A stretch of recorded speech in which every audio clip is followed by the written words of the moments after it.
Welcome again to Underworld Files. Don't forget to subscribe and comment. Today we're venturing into a realm where nature meets nightmare, where the ordinary becomes extraordinary, and the extraordinary becomes terrifying. We're lifting the veil on the animal kingdom like you've never seen it before, transformed by the harrowing grip of zombification.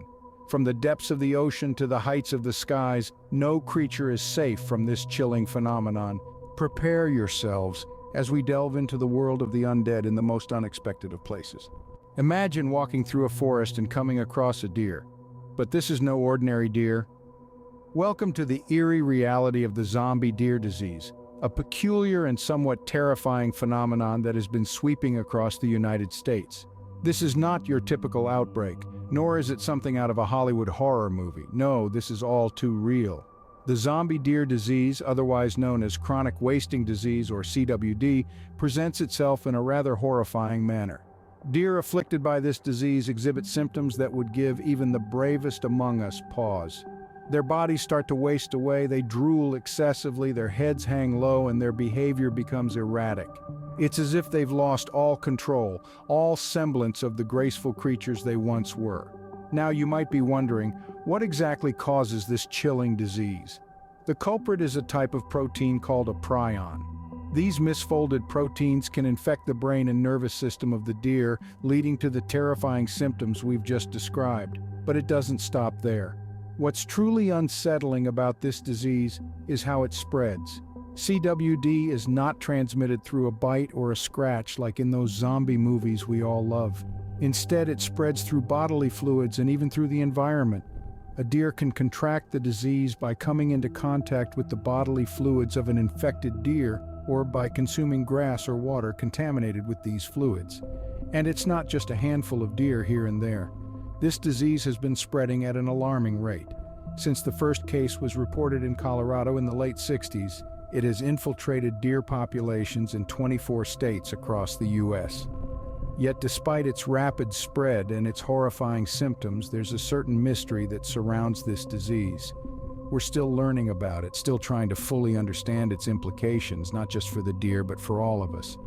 This was not an isolated incident. The zombie deer disease has been reported in 24 states across the U.S. So as we delve deeper into the realm of the unknown, one can't help but wonder what's next. The zombie deer disease does not discriminate. It has not only affected deer but other animals as well. Consider the elk and the moose. Both these majestic creatures of the wild have also fallen victim to this insidious condition. Like the deer, they are transformed into something out of a horror flick, their behavior and health drastically altered by the disease. Elk, once known for their strength and agility, now find themselves weakened, stumbling and listless, their once vibrant eyes glazed over with an eerie emptiness. Moose, their imposing size, no longer a symbol of dominance but a tragic representation of the disease's ruthless reach. And it's not just about the physical changes. Their behavior takes a sinister turn as well. The infected animals become more aggressive, more unpredictable. They lose their instinctual fear of humans, making encounters with them not just eerie but potentially dangerous. The way the disease spreads is equally unsettling, transferred through bodily fluids such as saliva, blood, urine, or feces. An animal merely has to come into contact with these infected materials to contract the disease. It's a silent, invisible enemy, making it all the more terrifying. And what's even more horrifying is the sheer tenacity of the disease. It can survive in the environment for a long time, lurking in the soil, waiting for its next victim. There's also the grim reality that there's no known cure or vaccine to combat this disease. Once an animal is infected, it's only a matter of time before it succumbs to the disease's effects. This isn't just a problem for the animals, it's a problem for the entire ecosystem. The loss of these animals disrupts the balance of nature, affecting other species in the food chain. Predators lose their prey, and the vegetation these animals once kept in check could potentially overgrow. The disease continues to spread, showing no signs of stopping. The reality is chilling, a relentless march of a zombie-like disease, leaving a trail of devastation in its wake. The question now is, what can we do to halt its progress? The question that is on everyone's mind, can this disease affect humans? The threat of viral zombification in animals is daunting, no doubt, but the idea of it translating to humans? It's a terrifying thought that has scientists and researchers around the globe scrambling for answers. As we delve deeper into this chilling possibility, it's crucial to understand that these viruses are not your typical flu. They are prions, infectious agents composed entirely of protein material. These prions are known to cause diseases like mad cow disease in cattle and Creutzfeldt-Jakob disease in humans. Researchers are working tirelessly to understand the nature of these prions. Can they jump species? Could they potentially affect humans? While there's no definitive answer yet, the possibility cannot be dismissed. In fact, the Centers for Disease Control and Prevention, the CDC, has acknowledged the potential for these prions to affect humans. They've even begun testing for them in humans who have been in contact with infected animals. As we grapple with these uncertainties, it's crucial to take precautions. Avoid contact with sick or dead animals. If you're a hunter, be careful when handling and processing game. Always wear gloves and avoid touching your face. But it's not just about individual precautions. Governments and health organizations worldwide are on high alert, monitoring animal populations and preparing for any potential outbreaks. The threat of these zombie viruses, these prions, is very real. They've shown their devastating effects on animals, and although there's no concrete evidence yet to suggest they can affect humans, we cannot afford to be complacent. We live in a world where diseases can cross boundaries and species faster than ever before. A world where a virus that turns deer into zombies is not just a horror movie plot, but a chilling reality. So we must remain vigilant. We must continue to research, to understand, to prepare. Because if there's one thing we've learned from this, it's that the world of infectious diseases is full of surprises. The threat is real and it is closer than we think. What does the future hold in the face of such a terrifying disease? This is a question that has been haunting scientists, researchers, and animal enthusiasts alike. The current scenario paints a rather chilling image.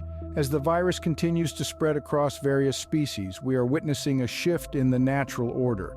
Animals that were once on top of the food chain are now vulnerable, their behaviors altered, their instincts compromised. Imagine a world where your pet cat or dog could turn into a mindless creature overnight.